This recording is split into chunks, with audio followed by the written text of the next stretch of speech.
Kraft presents The Great Gildersleeve.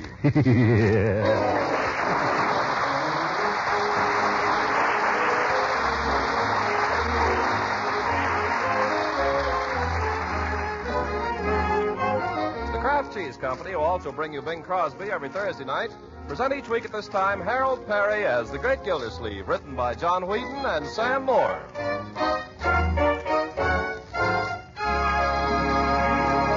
We'll hear from The Great Gildersleeve in just a moment. But first, an old proverb says that you've got to spend money to make money. Be that as it may, I'll twist that old saying around and tell you how one clever homemaker spends just 3 red ration stamps to save red ration stamps. Oh, that sounds odd. Try doing what she does with Pabstet, the delicious, nourishing cheese food of 100 uses. First, make a smooth cheese sauce with Pabstet and a little milk. Then pour it over leftovers of meat or fish or vegetables or rice, fixed any way you like, and see how family appetites react to that simple magic. You've saved food and you've pleased Dad and the kids. That's worthwhile economy. They'll like the unique cheddar cheese flavor of Pabstet in a variety of other ways, too. You can melt it with macaroni for grand-tasting casseroles, toast it to perfection, or serve it sliced with dessert or just by itself. Pabstet is made to please the most particular appetites, and it's a splendid source of important milk nutrients your family needs. So ask your dealer for Pabstet, the delicious, nourishing cheese food of 100 uses. Remember the name, Pabstet.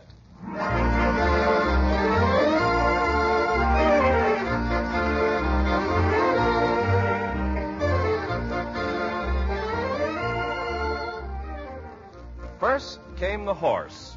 In time, the horse was eliminated, and a self-propelling vehicle was developed through the efforts of men like Henry Ford, Stutz, Chandler, and others. None of these could have foreseen that the culmination of all these centuries of progress would be a 1940 6-cylinder four-door sedan at the wheel of which could be found Throckmorton P. Gildersleeve. Yet that's where we find him today, just turning into his driveway and heading for the garage. Something seems to be amiss, and it sounds like the motor. Come on, Jenny. Come on, old girl. We're almost there.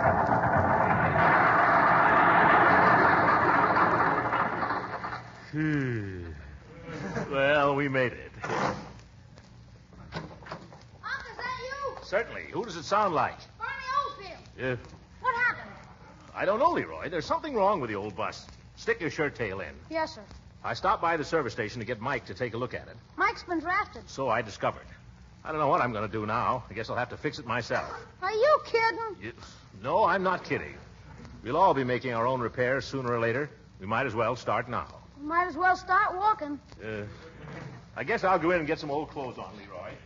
Bring that package when you come. It's on the front seat there. Cigars. Hey, Unc, wait. I got an idea. Oh? What's that, my boy? How about the boyfriend? Boyfriend? Oh, you mean Ben? Yeah, he'll be bringing Marge home any minute. He knows all about motors and stuff. Well, I know a few things about motors myself. I don't need any help from Ben. Mr. Gildersleeve? Yes, Bertie? Good evening. Have you got my groceries? Groceries? Oh, well, I'll tell you about that, Bertie. I didn't forget. I thought about the groceries, but the way the car's acting up, I didn't dare stop. Well, I don't know what I'm going to do for dinner. Oh, here are your cigars, Unc. Thanks. I got these before the car started acting up, Bertie. Well, I'm sure I don't know what I'm going to do about dinner, and that's a fact. Couldn't we just have some beans or something? Mr. Gildersleeve, beans come out of a can. That's 14 points in the ration book. Hang the expense. Have we got any? Well, we've got 1 can. I've been saving it in my hope chest. Break it out, Bertie. This is an emergency. If you say so, Mr. Gildersleeve. Oh, and Bertie. Yes, sir? Do you think we'll have enough to invite Marjorie's young man to stay to supper?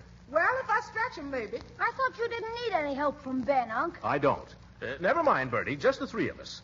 But wait. Here they come now, Marjorie and Ben. I'll just see what his plans are. Well, my dear. Marjorie, don't act like this. Gosh, you don't understand. I understand perfectly. And as long as you act like that, I'm going to act like this. Goodbye. Hello, Uncle Mort. Hey, what's the matter with Her Highness? I don't know. Sounds like trouble. What's it going to be, Mr. Gildersleeve? Beans for 3 or beans for 4? Beans for 3, I guess, Bertie. Come on, Leroy. Let's get at that engine.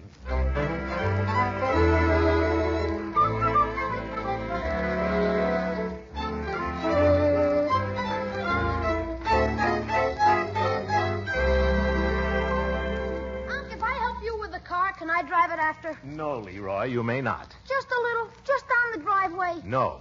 Why not? I've told you why not. You're too young and you don't know anything about cars. I know as much as some people. Besides, it's against the law. Let's get busy here. How do you open this hood? Darn thing. Never get it open that way. And how do you open it? Oh, I don't know anything about cars. Come on, Leroy. How do you open it? You have to unlock it first. Well, unlock it then if you know so much. Sure. There you are. No, Unc, the other end. Oh, yeah, that's what I thought. There. Now we're getting someplace. Well, look at that, the engine. What are you going to do to it, Unc? Fix it. Yeah, but how? Don't keep asking questions. I'll figure that out when I come to it. If you ask me, you've come to it. Well, Leroy, get me the screwdriver and we'll see what's what here. Got to get to the bottom of this. Screwdriver. Here you are, Unc. Thanks. Well, I guess we better unscrew something, huh?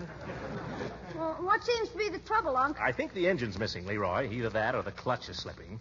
In either case, it's probably the carburetor. There's a little valve in there. Dirt gets into it. You just take it apart and blow into it. How did you learn so much about carburetors, Unc? Oh, you pick up these things, my boy. I've seen Mike do it. Now, where is the little devil? Here we are. Unc, that's not the carburetor. How do you know? Don't do that. I didn't. You did it. Huh? Oh, must have some connection with the horn. It is the horn. Oh. Well, the horn seems to be all right. We better try something else. Uh-oh.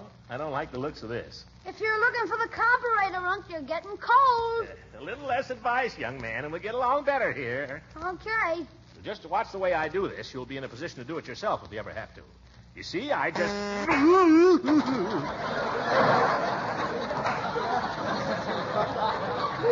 It sticks. Did you get a shock, Unc? And I bumped my head, too. I dropped the screwdriver in there. It's down inside the engine there. You'll probably have to take the grease pan off to get it. Well, how do you get the grease pan off? Screwdriver. Fine. What did Marjorie have to go and get in a fight with Ben for? Well, I'll just have to see if I can reach down in there and get it. Unless you want to try, Leroy. Your arms are longer than mine, Unc. Well, agility counts, too, you know. Yeah, but I don't know as much about cars as you do. All right. Want me to boost you in there, Unc? No, keep away from me. Greasy, filthy, dirty, nasty, filthy, dirty, nasty, filthy. I got it. Well, the boy mechanic. Who's that? His Honor. Hi, Judge. Hello, Leroy. Throckmorton, what have you been up to? Look at you. Grease all over your shirt. You're a mess. Yeah, I know it. What seems to be the trouble, Gildy? The engine's missing. Well, have you notified the police?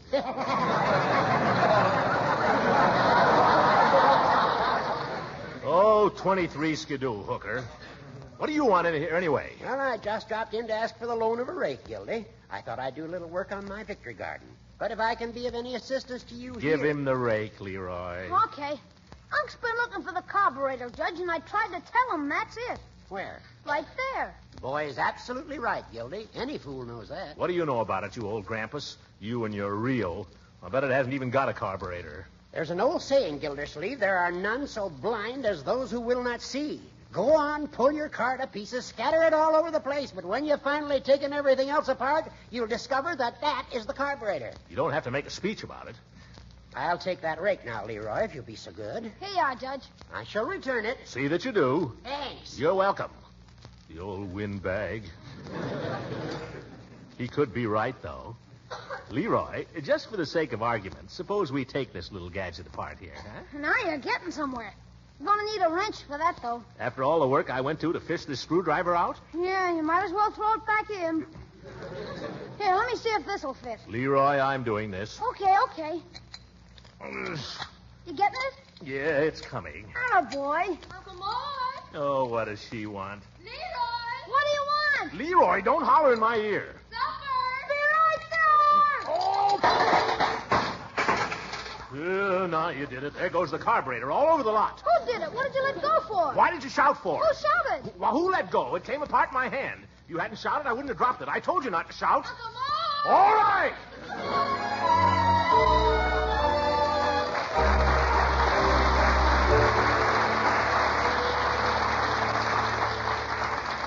How did you make out with the car, Uncle Mort? Is it a powerhouse now? Well, not exactly, my dear, but I think I've definitely located the trouble. Carburetor. Well, what's wrong with the carburetor? It's all over the garage. Eat your beans. Well, I only hope you'll get it finished by tomorrow. Brady and I have some shopping to do, haven't we? We sure have. Got to get all the groceries for the weekend. Well, you can always have them delivered if you have to. Not no more. The A1 grocery doesn't deliver now? No, sir. With them, it's strictly come and get it. And the last one gets a rotten egg. That's right. You have to go down there in person and raffle for it. Yes. Well, Leroy can always run down on his bicycle. Nope, flat tire. Oh, well. Oh, come clean, Uncle Mort. Aren't you going to get that car put together by tomorrow? Oh, I'll get it put together. Don't worry about that. I'll get it put together. Just hope it'll run, that's all. Unc, why don't you just break down and get Ben to help you? He could fix it in no time. Young man, when I want any advice from you, I'll break down and ask for it. Okay. Can I be excused? You may be excused, Leroy. And stick your shirt tail in. Okay. By the way, Marjorie, speaking of Ben, why don't we have him to supper tomorrow, huh? Uncle Mort, you know perfectly well that Ben and I are not speaking. Since when? Since 4 o'clock this afternoon. Oh, no, I'm sorry to hear that. We're not going to be speaking till Ben makes up his mind. About what? Whether he's a man or a mouse. Oh, I don't think you're being fair to Ben, my dear. He's a little shy, perhaps. A little? But he's a fine, capable lad, and I don't like to hear you say... Capable of putting a car together, maybe, but he's not capable of making up his own mind. Well, no, I wouldn't say that. He won't speak up. He lets people walk all over him. No woman wants to marry a man like that. Has he asked you to marry him? No, that's another thing. It's not what I'm mad about. What are you mad about? Well, down at the plant today, a job opened up in Ben's department. And did Ben get it? No. Chet Healy got it. Who, that loudmouth? Yes. Or at least he had the nerve to walk into the front office and talk to them. Not Ben, though. No, Tar Baby, he ain't say nothing. Yes. So now he's working for Chet. Oh, that's too bad. Oh, it burns me up. Ben knows 3 times as much as Chet does. 5 times. How's anyone going to find it out if he never opens his mouth? Well, you seem to have found it out. That's different. Yeah. Trouble with Ben is he's just too nice. Everybody imposes on him and he lets them. Every time he comes over here, you get him to work on something. Telephone, my dear. Uncle, it's probably Piggy. All right. You don't want to be too hard on Ben, my dear. You could do a lot to help him if you I'm don't... not interested. Gildersleeve's wet wash. Please pick up and deliver. Oh, sure. I thought you were Piggy. Just a minute. Marge, it's Ben. Ben? Here's your chance, Unc. Tell Ben I don't care to speak to him. Wait a minute now. You can't tell him that, my dear. Tell him to hold on, Leroy. Tell him I'll speak to him. Just a minute. Unc wants to speak to you. Uncle Mort, if you ask him over here, I won't see him. Now, be fair, my dear. We haven't had him over here in several days, and I think it'd be only decent... And if you use me as an excuse to get him over here to help you with that car, I won't speak to you. Why, Marjorie, I'm hurt that you would even think such a thing. Be right there, Leroy. Here he comes. Here, give it to me. Hello, Ben. How are you, my boy? Just fine. How are you? Oh, I'm fine. Marjorie? Well, I'll tell you, Ben, she's in the bathtub right now. Uncle Mort. Yeah, taking a bath, Ben. You know, all wet. Is there any message I can give her? There's a message you can give him. Tell him I don't care if I never see him again. She's dying to see you, Ben, and she wants to know if you'll come over to supper tomorrow night. I said nothing of the kind. If he comes over here, you can entertain him. Fine. She says to come early, about 2 o'clock. Yeah, we'll play games, Ben. Yeah. And, oh, Ben, be sure to wear old clothes. The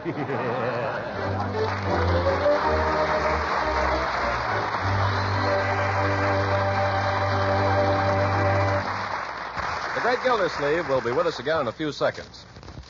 But first, let me ask, are you homemakers shopping before you go to the store these days? Now that it takes 2 kinds of money to buy so many foods, red ration stamps as well as cash, you'll find that planning in advance will save many vexing moments. For each meal, plan the main dish first. Then carefully build the rest of the meal around it, using your newspaper list of point values.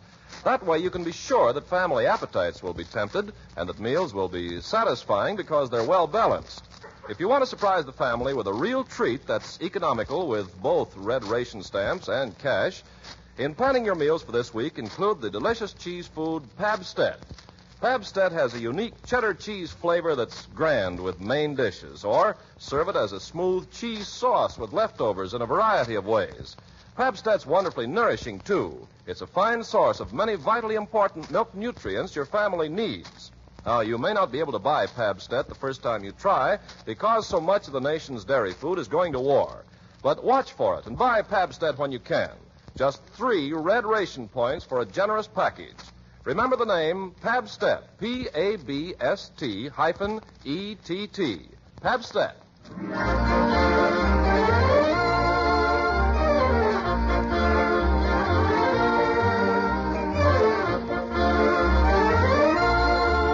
Now back to our hero. His plans are progressing favorably since after a good night's sleep, Marjorie seems more or less reconciled to the thought of seeing Ben. It's afternoon now, and we find Gildersleeve lying on the floor of his garage working on his long-suffering car, assisted by the long-suffering Leroy. Yeah, I think she's coming now, Leroy. You'll be sorry, Unc. Don't be silly, my boy. I've got a suspicion the whole trouble is right in here. And that's what you said yesterday when you took off the carburetor. Well, when Ben gets here, he'll confirm my theory, I'm certain. You're going to make him work too, ain't you, Unc? I'm not making anybody work, Leroy. I'm entirely opposed to the principle of slave labor.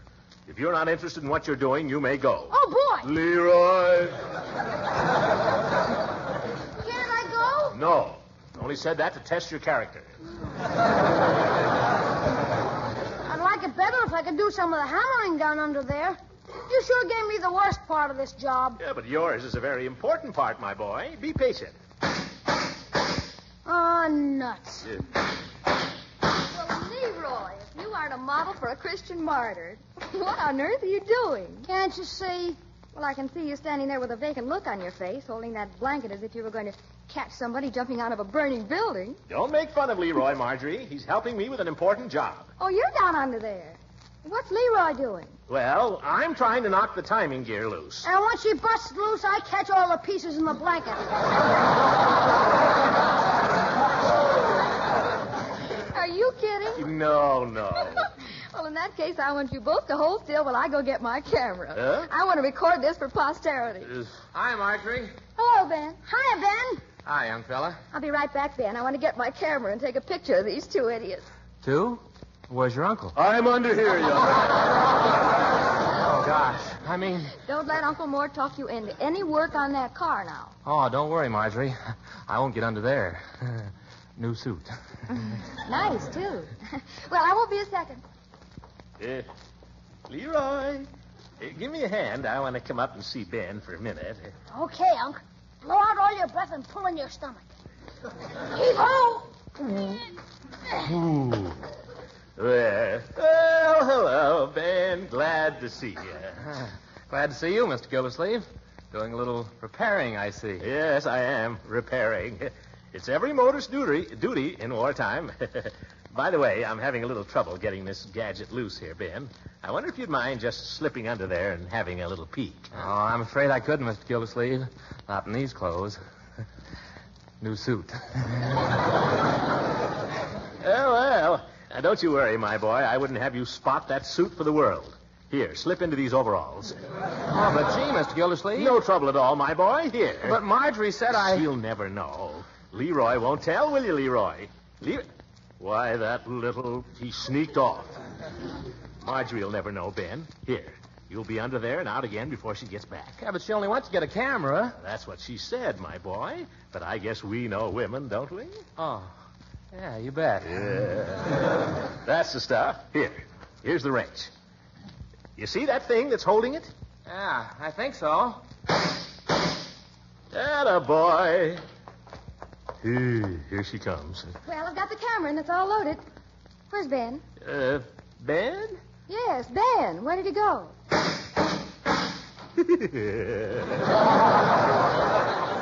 Uncle Throckmorton, you should be ashamed of yourself. Now, Marjorie. And you should be ashamed, too, Ben Waterford. Now, wait a minute, Marge. In his new suit, too. How could you do it, Uncle Mort? Overalls. Besides, it was really his own idea, Marjorie. He practically insisted. I don't believe it. Well, Ben, aren't you coming out of there? What'd you say, Marge? I said, I suppose you're going to stay down there all day. Oh, no, I'll come right out. But, Ben, did you get the whatchamacallit loose? No, I didn't. And he's not going to. Well, it'll only take a second, Marge. Oh, well, you listen to me, Ben Waterford. You haven't any more spine than a piece of spaghetti. Yep. You let yourself be pushed around down at the factory by a boy with half your ability. And then you come out here and let yourself be pushed around by a lazy old man with a big stomach. Oh!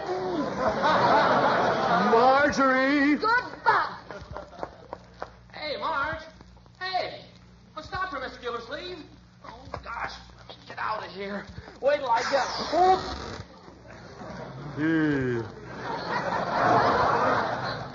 Overalls? New suit. Where did Marge go? She went out the front gate, Ben, and down the street. Oh, golly, I can't chase her in these torn pants. What'll I do? Don't worry, lad. You'll be all right. Oh, it was wonderful the way you stood your ground there. By George, you certainly told her, Ben.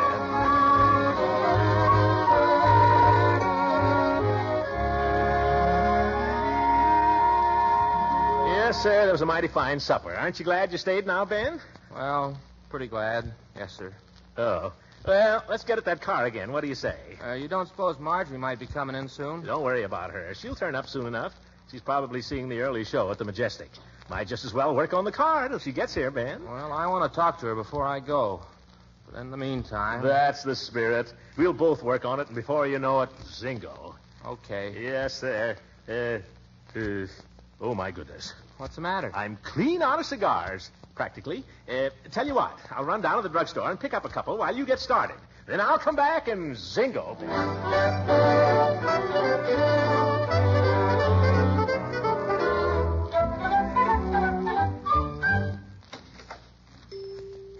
Hello, Peavy. Good evening, Mr. Gildersleeve. How can I be of service to you? Give me a couple of cigars, will you, Peavy? And make it snappy. I'm in a hurry. Yes, sir.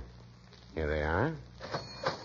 Yeah, 50, 75, $1, and I thank you. Yeah, thank you. Well, how's business, Peavy? A little quiet, Mr. Gildersleeve. I lay it all to this rationing.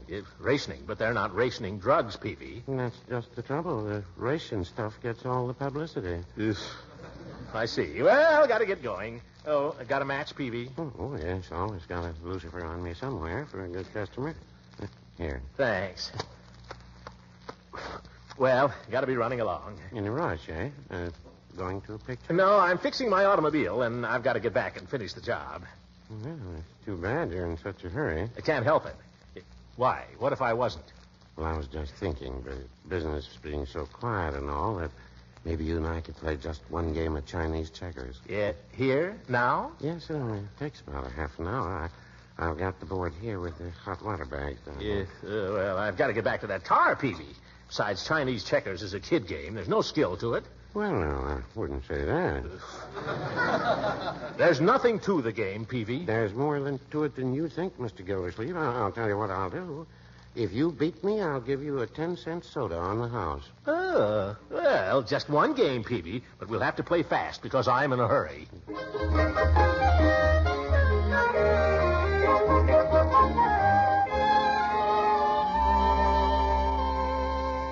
Hello, Ben. Now, let's get at that car now, huh? Oh, it's all finished, Mr. Gildersleeve. Just finished a minute ago. Well, can you beat that? I'm much obliged to you, my boy. Well, that's okay. Now we can sit here on the porch and enjoy the spring evening for a while. Yeah. Something accomplished, something done to earn a night's repose. Longfellow. Darn rocking chair has a bad squeak. You notice it? Yes, sir. But I don't know anything about rocking chairs. You didn't happen to see Marjorie on the way to the drugstore, did you? No, Ben, I didn't. But don't you worry about her. She's probably at the home of one of her girlfriends playing Chinese checkers. She probably wishes she was here right this minute. Oh, you think so? No doubt about it. She'll be along soon. Gee, I guess you must know quite a bit about women, don't you, Mr. Gildersleeve? Well, I've been around quite a while, my boy. You get so you can figure 'em out. Tell what a woman's thinking just by looking at her. Gosh, that must be a neat trick.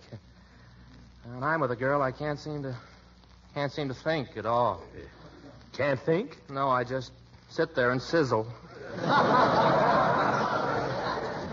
Well, that's not the way to captivate a woman, Ben. It sure isn't. What do you suppose Marjorie's got against me, Mr. Gildersleeve? Why, that's as simple as ABC, young man. You're not using any finesse. Any what? You gotta be smooth, Ben. Look at the men the women go for in pictures. Look at Adolphe Marjot. Yeah, and look at me. Well, I'm sorry about your suit, Ben. Oh, that's all right. Gosh, I couldn't be like Adolphe Marjot anyway. I tried to raise a mustache once. What was the trouble? Well, came out pink. Pink? Yep. Been shaving pretty close ever since. Oh, there's a car turning down our street.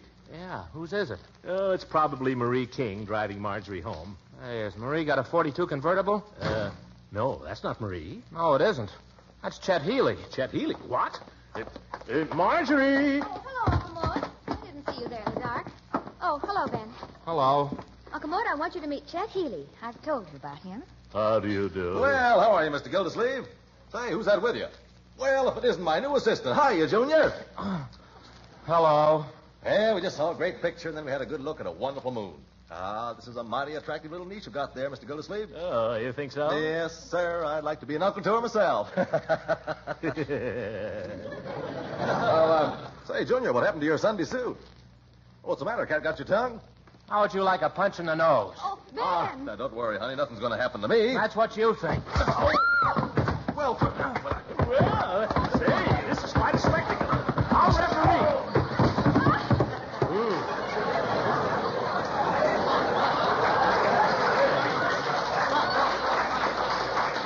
There, Mr. Healy, you asked for it. In the future, keep away from my girl. Why, Ben, I never thought Well, you're wonderful. Can you ever forgive me? Well, I don't know. You keep picking on me as if I didn't know what I was doing. You treat me like a child, and I'm sick of it.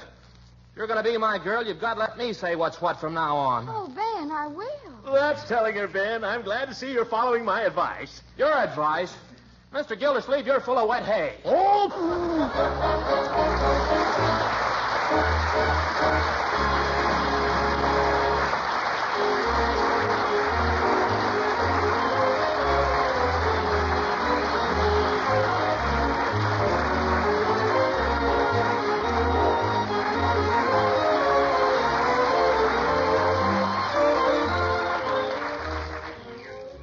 Leroy, what are you doing up? What are you doing at that window? Come over here and get a load of this, Unc. You can hear the two lovebirds out on the porch. Why, Leroy? Ooh, is that Ben laying it on? You get away from that window, young man. I'm surprised at you. What did I do? Don't you know that eavesdropping is wrong? It's dishonorable to listen in on other people's conversation. Don't ever let me catch you doing that again. You understand? Yes, sir. Leroy, did he kiss her? What do you think? Good night, my boy. Good night, everybody.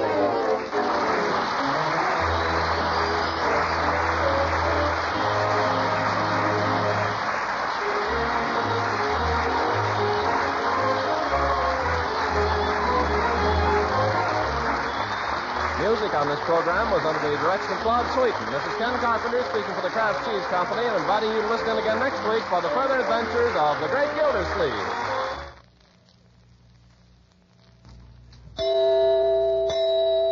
Here's a question for homemakers. What delicious, nourishing spread for bread is economical with both red ration stamps and money? The answer? Parquet margarine, the quality spread made by Kraft. Parquet margarine has a delicate, appetizing flavor that is grand with bread and toast and rolls. It's a fine seasoning for hot vegetables, a real flavor shortening for baking. It is especially good for pan frying because it doesn't spatter or stick to the pan. And besides being wonderfully good to eat, Parquet is highly nutritious. In fact, it is one of the best energy foods you can serve. What's more, it is fortified with important vitamin A. So for flavor, for good nutrition, and for all-around economy, ask your dealer for Parquet margarine. If he doesn't have Parquet the first time you ask for it, it's because of wartime shortages and because more and more people are asking for Parquet every day. But Kraft is doing everything possible to keep all dealers supplied. So watch for Parquet, P-A-R-K-A-Y, Parquet margarine made by Kraft. This program has reached you from Hollywood. This is the National Broadcasting Company.